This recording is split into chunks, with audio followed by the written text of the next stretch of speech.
우리 인생에 무엇을 모델로 삼는가는 매우 중요한 질문입니다. 그 모델이 우리의 인생에 결정적인 영향을 미칠 것이기 때문입니다. 오늘은 2025년의 첫 번째 주일입니다. 새해를 시작하면서 창세기에 등장하는 주요 인물 몇 명을 살펴보며 은혜를 나누려고 합니다. 창세기라는 이름에는 이 책이 세계의 기원에 대한 책이라는 그런 뜻이 들어 있습니다. 그래서 또 다른 말로 시작의 책이라는 별명이 붙어 있기도 합니다. 한 해를 시작하면서 시작의 책을 함께 읽으며 은혜를 나누는 일은 그래서 참 의미 있는 일이라 생각해 봅니다. 그 책이 우리에게 들려주는 믿음의 사람들의 이야기를 나누면서 우리 삶의 모델을 새롭게 하고 한 해와 또 남아있는 우리의 인생을 복되게 시작하는 그런 은혜가 있기를 주님의 이름으로 축복합니다. 오늘 함께 살펴볼 첫 번째 인물은 바로 성경에 등장하는 첫 번째 사람 아담입니다. 오늘 말씀에는 하나님께서 흙으로 사람을 지으시고 그에게 생명을 주시고 동방의 에덴에 살게 하셨다고 기록하고 있습니다. 아담이라는 사람을 통해서 우리가 배울 수 있는 것은 무엇일까요? 그것은 사람의 근본이 흙이라는 것입니다. 7절을 다시 한번 읽겠습니다. 여호와 하나님이 땅의 흙으로 사람을 지으시고, 아담이라고 하는 이름은 사람이라는 뜻도 가지고 있지만 흙 혹은 땅이라는 단어에서 파생된 이름이기도 합니다. 그러니까 하나님께서 첫사람 그 사람을 아담이라고 부르신 것은 내가 흙에서 왔다는 것을 기억하라는 뜻이기도 합니다. 또 아담은 하나님께서 그를 아담, 아담 이렇게 부르실 때마다 나는 땅에서부터 왔다, 내 근본은 흙이다 라는 것을 그는 거듭 확인했을 겁니다. 여러분, 그렇습니다. 인류 역사의 첫 번째 사람 아담을 생각하면 우리는 제일 먼저 우리가 흙이라는 사실을 떠올리게 됩니다. 오늘 우리는 각자 다양한 이름들을 가지고 살지요. 박아무개, 김아무개, 강아무개, 송아무개. 하지만 우리가 입으로 부르지는 않지만 누구나 그 이름 어딘가에 숨어있는 공통된 이름이 하나 있습니다. 그건 바로 흙이라는 단어입니다. 그 이름입니다. 우리가 흙이라는 사실은 뭘 가르쳐 줄까요? 먼저는 우리의 약함을 기억하게 해줍니다. 흙으로 만든 그릇은 잘 깨집니다. 물에도 잘 풀어집니다. 충격에도 쉽게 깨집니다. 이 사실은 우리를 겸손하게 만들어주지요. 아무리 강해도 결국 흙이라는 걸 말입니다. 아무리 똑똑하고 많은 것을 알고 경험이 많아져도 여전히 우리는 흙이라는 걸 말입니다. 완전할 수 없습니다. 골리앗이 왜 교만했습니까? 누구도 나를 꺾을 수 없다, 나는 세상에서 가장 강한 사람이다, 그렇게 생각했기 때문이 아니겠습니까? 그런데 어떻습니까? 그는 그보다 더 강한 장수의 칼에 죽은 게 아니었지요. 한 소년의 손에 들려있던 물맷돌 하나에 죽습니다. 결국 그도 연약한 흙에 지나지 않았던 겁니다. 오래전에 어떤 드라마에 이런 장면이 있었던 걸 기억합니다. 백화점 직원 앞에서 한 고객이 냅다 소리를 지릅니다. 뭐가 마음에 들지 않았던 모양입니다. 소위 요즘 하는 말로 갑질을 하는 거지요. 그러면서 그가 뭐라고 소리를 지를까요? 내가 누군지 알아? 그러고 소리를 지릅니다. 아마 그가 좋은 가문 출신일 수도 있겠고요. 또 부잣집 사람일 수도 있겠고요. 또 높은 지위가 있을지도 모르죠. 하지만 내가 누군지 알아? 라는 질문에 대해 뭐라고 답변할까요? 하나님께서는 그 질문에 뭐라고 답변하실까요? 누구긴 누구야, 흙이지 라고 답변하실 겁니다. 여러분 꼭 기억하십시오. 아무리 강하고 아무리 잘나도 결국 우리는 다 흙입니다. 그것을 기억하는 것이 모든 지혜의 출발점이 됩니다. 또 우리가 흙이라는 사실은 우리 곁의 사람들 역시 흙이라는 것도 생각하게 합니다. 우리가 연약한 것처럼 내 곁에 있는 사람들도 흙이기 때문에 다 연약하다는 겁니다. 그래서 어떻게 해야 할까요? 살살 다뤄야 됩니다. 약하니까. 강하다고 생각하고 함부로 하면 깨지는 겁니다. 상처를 입기 쉽습니다. 목회하면서 보니까는요, 겉으로 강해 보이는 사람이 사실 속으로는 아주 약하고 여린 분들이 많다는 걸 알게 될 때가 있습니다. 여러분 다 약합니다. 누구나 다 깨지기 쉽습니다. 그러니까 서로 배려하고 살살 하시길 바랍니다. 겉으로 보기에 강해 보인다고 그래도 되겠지 생각하면 안 됩니다. 말도 살살 하시고 행동도 살살 하십시오. 잘못하면 깨집니다. 남자니까, 어른이니까, 경험 많으니까, 나 저 사람 성격이 좋으니까, 그러니까 괜찮을 거다, 그렇게 생각하면 안 됩니다. 다 흙입니다. 잘 깨집니다. 여러분, 그래서 오늘 이 시간에 곁에 있는 분들하고 한번 이렇게 인사 한번 하면 어떨까 싶습니다. 살살 하겠습니다. 그렇게 한번 인사해 보세요. 예, 살살 하겠습니다. 자, 여러분 살살 하십시오. 서로 살살 대해 주십시오. 약하기 때문이에요. 흙이기 때문에. 근데 무엇보다도 우리가 흙이라는 사실은요, 우리가 철저하게 하나님께 의존된 존재라는 걸 알게 해줍니다. 7절을 한번 다시 보겠습니다. 여호와 하나님이 땅의 흙으로 사람을 지으시고 생기를 그 코에 불어넣으시니 사람이 생명이 되니라. 처음 흙으로 사람을 만드셨을 때 그냥 흙덩어리에 불과했습니다. 그런데 하나님께서 그 코에 생명을 불어넣으시자 드디어 그 흙덩어리가 살아 움직이기 시작했다는 겁니다. 생명이라는 말은 살아있는 존재, living being이 되었다는 뜻입니다. 아무리 최첨단 기계 설비를 다 갖췄다고 해도요, 동력이 있어야 기계가 돌아가지 않습니까? 돌아가지 않는 기계는 겉보기에 화려해도 고철덩어리에 불과하지요. 사람도 그렇습니다. 하나님이 생명을 주지 않으시면 우리는 다 흙덩어리에 불과합니다.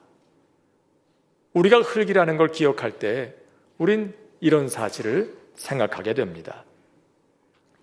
그런데 아담은 그가 동산에서 하나님이 주신 일을 하는 동안에 어느새 그 사실을 잊어버린 것 같습니다. 교만에 빠집니다. 땅을 경작하니 열매가 열립니다. 짐승들을 부르니 그것이 그들의 이름이 됩니다. 자신이 스스로 할 수 있다고 생각합니다. 아, 이거 내가 하니까 되는데?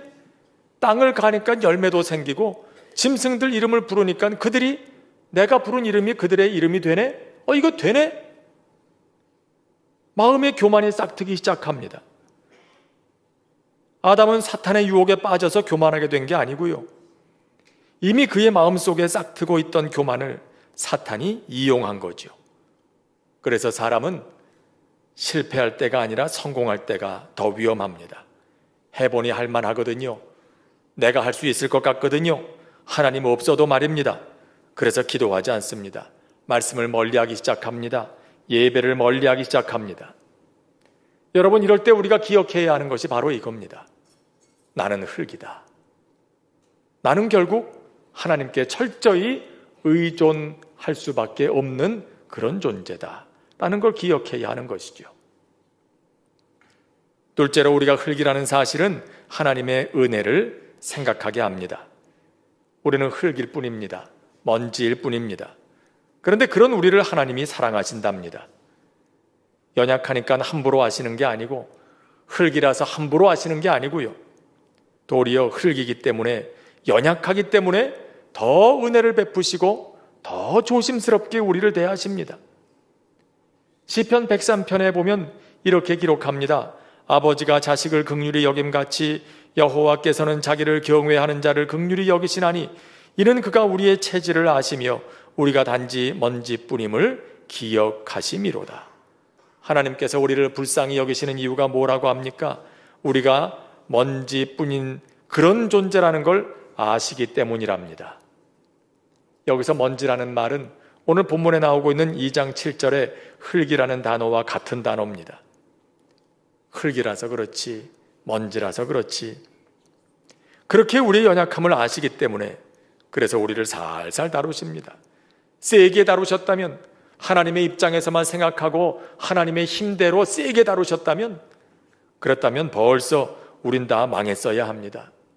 여러분, 어른이 자기 힘만 믿고 자기 힘 있다고 연약한 어린아이의 손을 자기 힘 닿는 대로 꽉 쥐면 어떻게 되겠어요? 그 연약한 아이의 손은 당장 부러지고 말 겁니다. 그게 아니죠. 하나님은 그렇게 하지 않으셨어요.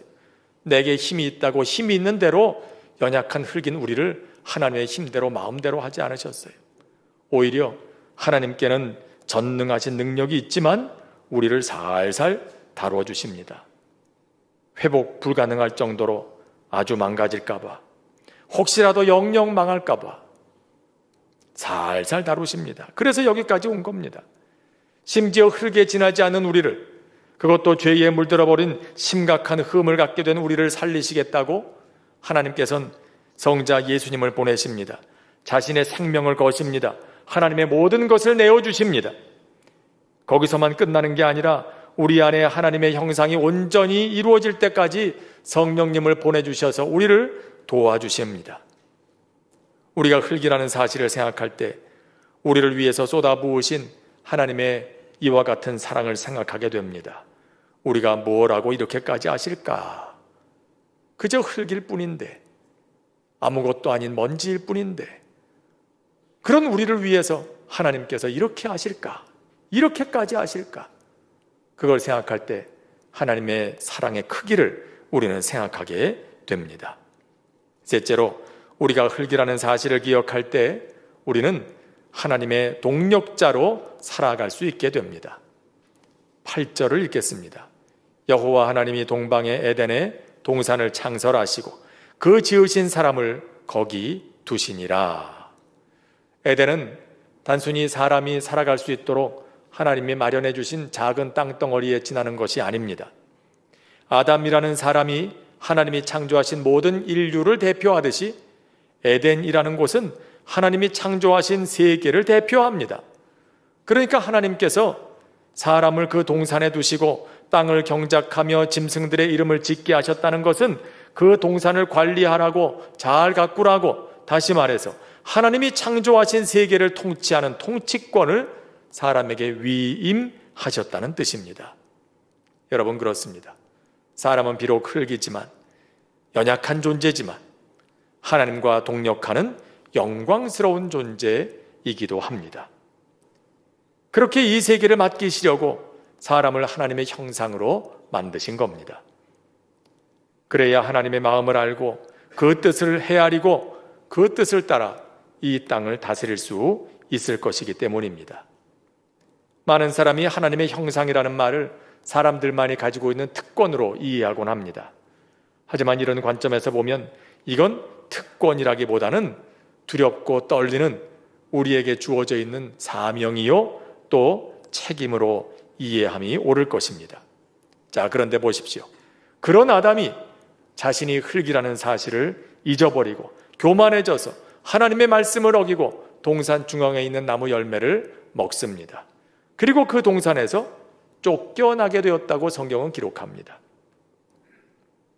아담이 동산에서 쫓겨나게 된 사건은 사람이 자신이 흙이라는 사실을 기억하고 하나님과의 관계에 충실할 때에만 비로소 창조 세계를 바르게 다스리는 자가 될 수 있다는 걸 의미합니다.